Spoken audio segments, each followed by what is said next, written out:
So here we have a General Electric boombox, and the model is quite a mouthful. It's a 3-5639A, and it's a really interesting piece.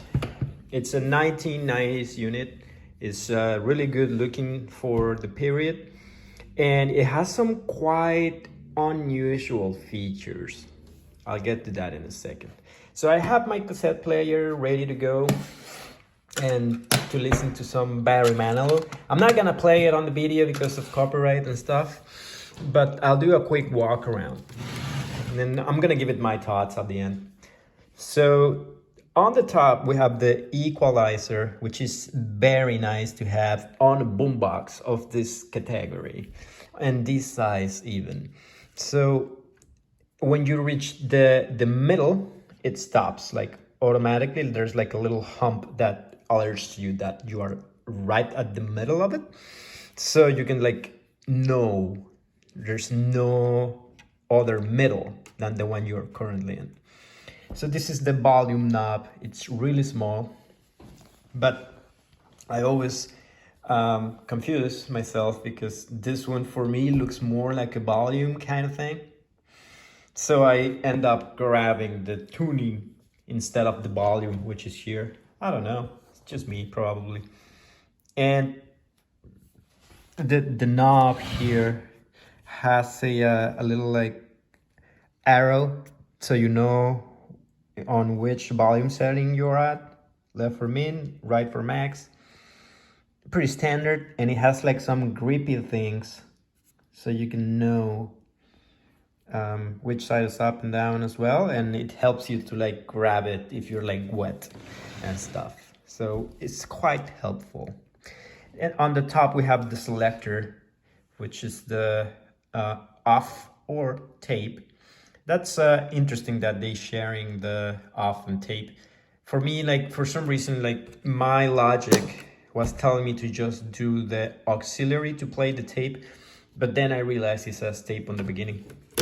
Anyway, so this is like the for microphone, but I don't really know how it works or if it's missing something even, because I cannot really press it. I cannot really move it left or right.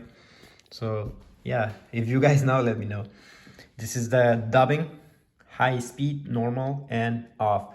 So dubbing, I didn't know what it was. I just learned today. Dubbing is like, apparently it helps you to record at a higher speed. So let's say that a friend of yours had a tape back in the day and he only had like 20 minutes for you to like copy the full tape. So you can just do a regular play on this side, and then you will activate the dubbing and you can record on the right side of it. So it will like increase the speed of which is recording. So I'm not sure if it will need to be like, of course it will need to be moving, but I don't know if I will need to be like listening to an audible volume. And on the top we have the selector, which is FM stereo, which will allow you to have like more quality. In the middle we have FM and AM. So that's nice. This is the antenna. It's quite big. When you fold it, I would say it's about 7 inches, 6 maybe. But if you totally unleash the power of the antenna, then it's about 20 inches, maybe 25 inches. So it's a good size. It helps you to pick a lot of strength on your signal, and of course the handle, so you can like easily transport it. And this is like rubber material, so that's quite nice. This is a little dirty, but it will not slip out of your hands, or it will not like break. I mean, maybe here, but not here, because this is quite sturdy and grippy. So if we go to the buttons here for the deck, it's pretty standard, but it has a difference on it. So apart from your regular buttons for play, fast, rewind, etc., it has a direction button. So instead, this is a 1990s unit. So before, like back in the day, I had like a Pioneer, like auto reverse unit. Instead of like reading the actual tape from left to right and just switching the side that you want to play with this direction button, it will physically take the tape and spin it. But it was like a 1980s, like it was like 10 years before, maybe more, of this unit. So it physically spun it, and yeah, that's how it turned the tape. But this one is just the click of a button.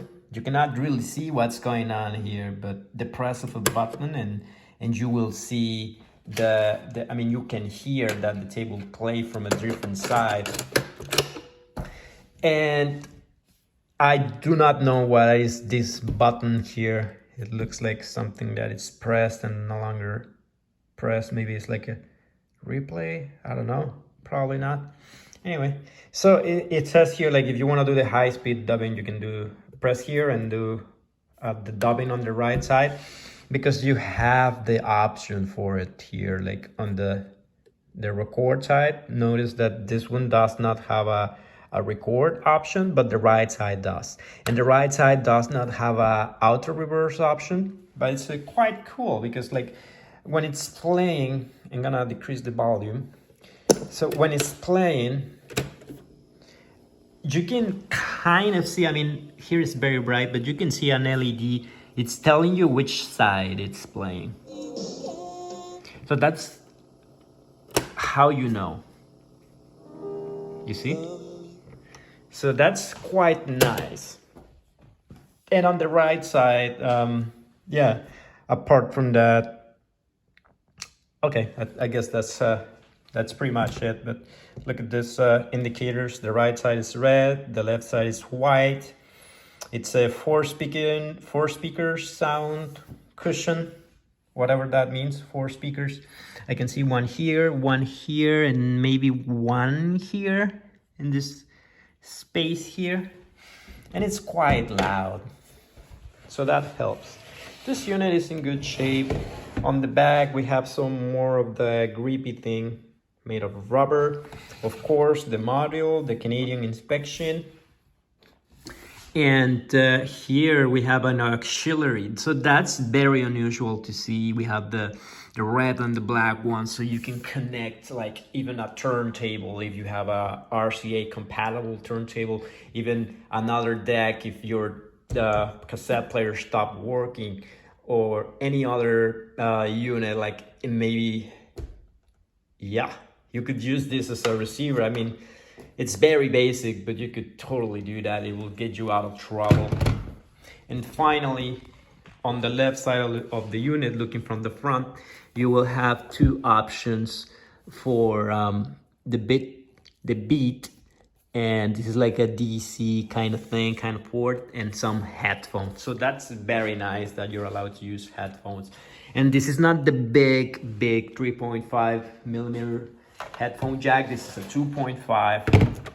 So yeah, here it is in a nutshell. I'm gonna play the radio maybe a little bit so I can like demonstrate it works.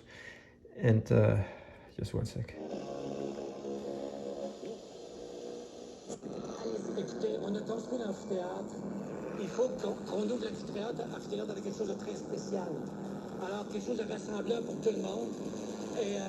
For 1 second it sounded like German, but it isn't German. It was French. So yeah, I mean, kind of.